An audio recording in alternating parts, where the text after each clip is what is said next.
একাদশ শ্রেণীর ছাত্রীদের মধ্যে আজ বাইসাইকেল বিতরণ করা হয়।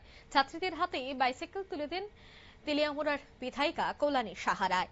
তেলিয়ামুড়ার কবি নজরুল বিদ্যা ভবনে রাজ্য শিক্ষা দপ্তরের উদ্যোগে একাদশ শ্রেণীর ছাত্রীদের মধ্যে এই বাইসাইকেল বিতরণ পর্ব চলে, যেখানে রাজ্য সরকারের উদ্যোগে প্রতি বছর ধারাবাহিকভাবে চলে আসা এবছরও একাদশ শ্রেণীর অধ্যয়নরত ছাত্রীদের হাতে বিনামূল্যে বাইসাইকেল তুলে দেওয়া হয়। এরই অংশ হিসেবে মঙ্গলবার তেলিয়ামুড়ায় কবি নজরুল বিদ্যা ভবন দ্বাদশ শ্রেণী বিদ্যালয়ের এক সংক্ষিপ্ত কিন্তু তাৎপর্যপূর্ণ অনুষ্ঠানের মাধ্যমে এই বিদ্যালয়ের ৩০ জন ছাত্রীর হাতে বিনামূল্যে বাইসাইকেল তুলে দেওয়া হয়। এ বিষয়ে কি বলছেন বিধায়িকা কল্যাণী সাহা রায়, শোনাবো।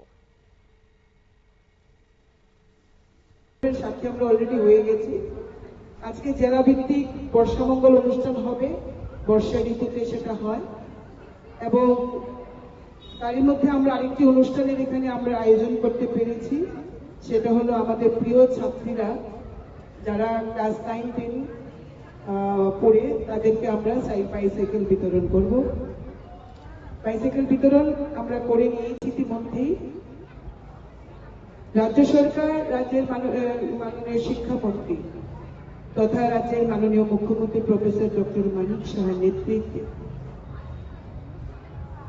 গোটা রাজ্য জুড়ে বিদ্যালয় শিক্ষা দপ্তরের অধীনে এই বাইসাইকেল কর্মসূচি অনুষ্ঠান চলছে। লক্ষ্য একটাই, মহিলাদের বা মেয়েদেরকে আত্মনির্ভর করা। এই আত্মনির্ভর করতে গিয়ে মেয়েদের মধ্যে শিক্ষার প্রসার যাতে আমরা ভালোভাবে করতে পারি। আপনারা শুনলেন বিধানসভার মুখ্য সচেতক তথা কল্যাণী সাহা রায়ের বক্তব্য।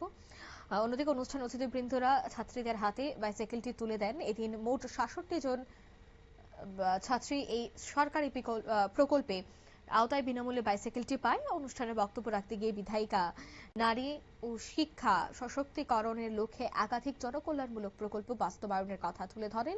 শিক্ষার্থীদের বিদ্যালয় যাতায়াত সহজতর করা, পড়াশোনা উৎসাহ বৃদ্ধি এবং বিদ্যালয়ে ছুটের হার কমানোর লক্ষ্যে এই সাইকেল বিতরণ কর্মসূচি গ্রহণ করা হয়েছে বলে তিনি জানালেন। নিয়ে নিচ্ছি ছোট্ট একটি বিজ্ঞাপন বিরতি, সঙ্গে থাকুন।